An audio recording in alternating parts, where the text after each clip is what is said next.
Praise the lord.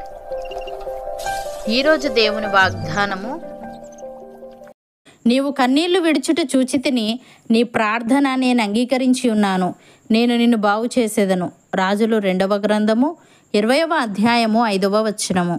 సహోదరి సహోదరులారా, ఈ వచనం దేవుడు మన ప్రార్థనలకు ఎంత సున్నితంగా స్పందిస్తాడో చూపిస్తుంది. ఇది హిజ్కియా రాజు జీవితం నుండి తీసుకున్న వాక్యం. దేవుడు మన కన్నీళ్లను, మన మనస్సులోని బాధను పట్టించుకుంటాడని, మన నిష్కలంక హృదయం దేవుని హృదయాన్ని కదిలిస్తుందని తెలియజేస్తుంది. హిజ్కియాలాగా మనం కూడా ఎప్పుడైనా బాధలో, నిరాశలో ఉన్నప్పుడు దేవుని వైపు తిరిగితే ఆయన స్పందిస్తాడు. దేవుడు మన కన్నీళ్లను మాటల కంటే ఎక్కువగా అర్థం చేసుకుంటాడు. హిజ్కియా మరణానికి దగ్గరగా ఉన్నాడు, కానీ దేవుడు అతని ప్రార్థన విని ఆయుష్ పొడిగించాడు. ఇది తెలియజేస్తుంది మన హృదయపూర్వక ప్రార్థనతో దేవుని నిర్ణయం కూడా మారవచ్చు అని. ప్రియులారా, మన మనస్సులోని ప్రతి నొప్పి, ప్రతి కన్నీరు దేవునికి విలువైనది. హిజ్కియాను బాగు చేసిన దేవుడు మనల్ని కూడా బాగు చేస్తాడు. శారీరకంగా మాత్రమే కాదు, మనస్సు, ఆత్మ అన్నింటిలోనూ. దేవుడు హిజ్కియాకు చెప్పిన మాటలో 3 గొప్ప వాగ్దానాలు ఉన్నాయి. 1 చూచితిని, 2 అంగీకరించితిని, 3 బాగు చేసేదను. ప్రియులారా, దేవుడు మన పరిస్థితికి దూరంగా ఉండువాడు కాదు, మన ప్రార్థనను అంగీకరించువాడు, మన విషయంలో చర్య తీసుకునేవాడు. మనలో కొందరికి రోగం ఉండొచ్చు, బాధ ఉండొచ్చు, మనసు విరిగి ఉండొచ్చు. ఇలాంటి సమయంలో ఈ వచనం మనకు గొప్ప భరోసాను ఇస్తుంది. భక్తుడు ఈ విధంగా అంటున్నాడు, దేవుని యందు భయభక్తులు గల వారులారా, మీరందరూ వచ్చి ఆలకించుడి. ఆయన నా కొరకు చేసిన కార్యములను నేను వినిపించేదను. ఆయనకు నేను మొరపెట్టి తిని, అప్పుడే నా నోట శ్రేష్టమైన కీర్తన ఉండెను. నా హృదయంలో నేను పాపమును లక్ష్యము చేసిన ఎడల ప్రభువు నా మనవి వినకపోవును. నిశ్చయంగా దేవుడు నా మనవి అంగీకరించి ఉన్నాడు. ఆయన నా విజ్ఞాపన ఆలకించి ఉన్నాడు. దేవుడు నా ప్రార్థనను త్రోసివేయలేదు, నా యుద్ధ నుండి తన కృపను తొలగింపలేదు. ఆయన సన్నుతింపబడునుగాక అని. ప్రియులారా, యెహోవాను స్తుతించుడి, యెహోవాను స్తుతించుడి. మన దేవునికి స్తోత్రగానం చేయటం మంచిది, అది మనోహరము. స్తోత్రము చేయట ఒప్పిదము. యెహోవాయే యెరూషలేమును కట్టువాడు, చెదిరిన ఇజ్రాయేలీలను పోగు చేయువాడు.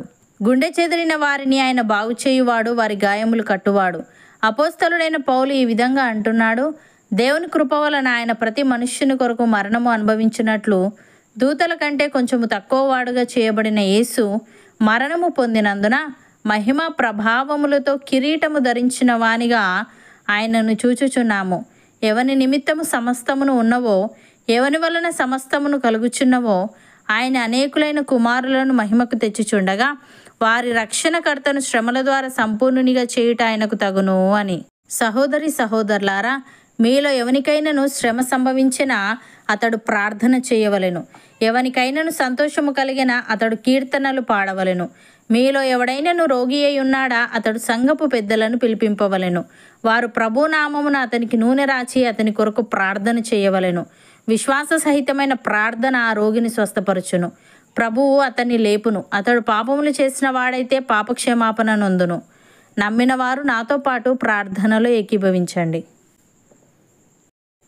పరిశుద్ధుడా, ప్రేమగల తండ్రి, నీవు కన్నీళ్లు విడుచుట చూచితిని, నీ ప్రార్థన నేను అంగీకరించి ఉన్నాను, నేను నిన్ను బాగు చేసేదనని నీవు హిజ్కియాకు సెలవిచ్చావు. దేవా, నీవు మా పరిస్థితికి దూరంగా ఉండువాడవు కాదు గనుక, మా ప్రార్థనను అంగీకరించువాడవు గనుక, మా విషయంలో చర్య తీసుకునేవాడవు గనుక నీకు కృతజ్ఞతాస్తుతులు చెల్లిస్తూ మేము యథార్థ హృదయులమై సత్యముతో నీ సన్నిధిని నడుచుకుంటూ నీ దృష్టికి అనుకూలముగా జీవించుటకు సహాయము దయచేయమని మేము నీకు ప్రార్థించగా, మా ప్రార్థనను త్రోసివేయక మా మనవి అంగీకరించి మా విజ్ఞాపన ఆలకించి గొప్ప కార్యములు, అద్భుత కార్యములు మాలో ప్రతి ఒక్కరి జీవితంలో నీవే జరిగించమని, మహిమ, ఘనత, ప్రభావములు ఎల్లప్పుడూ నీవే పొందమని యేసుక్రీస్తు నామమున ప్రార్థిస్తున్నాము తండ్రి. ఆమెన్.